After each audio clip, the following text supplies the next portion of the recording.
yang telah menyampaikan kita ke malam yang 29 daripada bulan Ramadan. Mudah-mudahan di malam ke-29 ini kita mendapatkan pandangan rahmat Allah, ampunan Allah, dan pembebasan dari api nerakanya Allah Subhanahu wa taala. Disampaikan hajat-hajat kita, dimudahkan urusan-urusan kita, dunia dan akhirat kita. Amin ya rabbal alamin. Salawat dan salam kepada Nabi Muhammad sallallahu alaihi wasallam, serta keluarga dan sahabat-sahabatnya. Masih di dalam kajian kitab Matjar Rabih oleh Al-Hafiz Syarafuddin Abdul Mu'min bin Khalaf Ad-Dimyati. Beliau dikenal dengan Imam Ad-Dimyati. Imam Ad-Dimyati ini ahli hadis. Beliau mentasarufkan umurnya untuk bidang ilmu hadis, dan termasuk di antara murid beliau yang terkenal adalah Al-Imam As-Subki dan Al-Imam An-Nawawi. Imam Nawawi murid daripada beliau, Imam Ad-Dimyati. Beliau dimakamkan di Mesir, wafatnya di Mesir. Dan beliau banyak sekali karangannya, di antaranya Matjar Rabih ini. Di antara karangannya itu Matjar Rabih.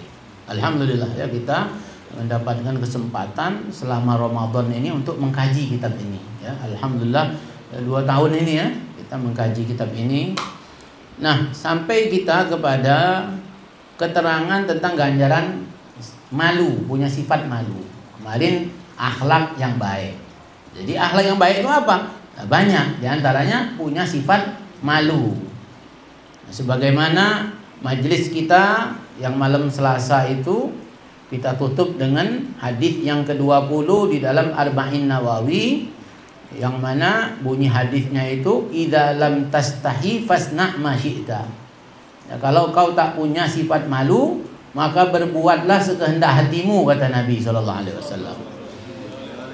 Nah, malam ini ya kita akan menutup majelis ini juga dengan ganjaran punya sifat malu. Dari Abi Hurairah radhiyallahu an, bahwasannya Nabi bersabda, iman itu punya 70 atau 60 percabangannya. Dan yang paling afdal daripada iman itu adalah la ilaha illallah. Ya, mengucapkan la ilaha illallah. Dan paling kecil, paling sedikitnya daripada percabangan iman itu adalah menyingkirkan segala sesuatu yang menghalangi jalan, dapat menyakiti orang-orang Islam, menyingkirkan duri di jalan. Kalau sekarang duri tidak ada, menyingkirkan batu, ya, karena itu bisa membahayakan orang. Dan wal haya, dan malu itu adalah cabang daripada iman. Jadi orang kalau punya iman harus punya malu.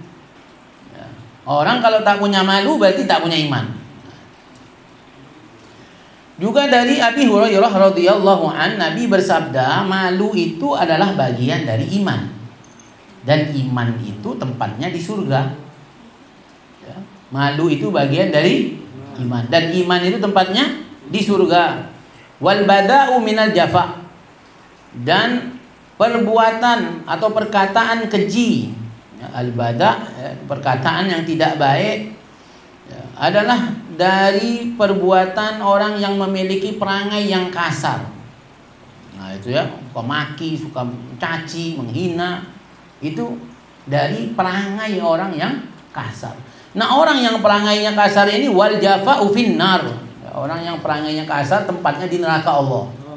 Ya, waliyadzubillah. Ya, mudah-mudahan Allah robah perangai kita menjadi perangai yang baik, ya, perangai yang lembut, ya, terutama kepada saudara-saudara kita dan keluarga kita. Amin ya rabbal alamin. Dari Ibnu Umar, Abdullah bin Umar radhiyallahu anhuma, Nabi sallallahu alaihi wasallam bersabda, malu dan iman itu, ya, ini bersahabat. Ya, malu dan iman itu bersahabat. Jalan bareng. Jalan bareng. Kalau satu hilang, hilang yang lain. Ya, kalau satu hilang, hilang yang lain. Kalau hilang malu, hilang iman. Hilang iman, hilang malu. Wal iyadu billah. Mudah-mudahan Allah tetapkan pada diri kita ini iman dan malu ya Allah. Ya.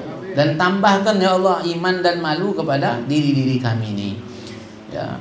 Terutama bagi kita ya, orang-orang yang berkecimpung bergerak di bidang dakwah.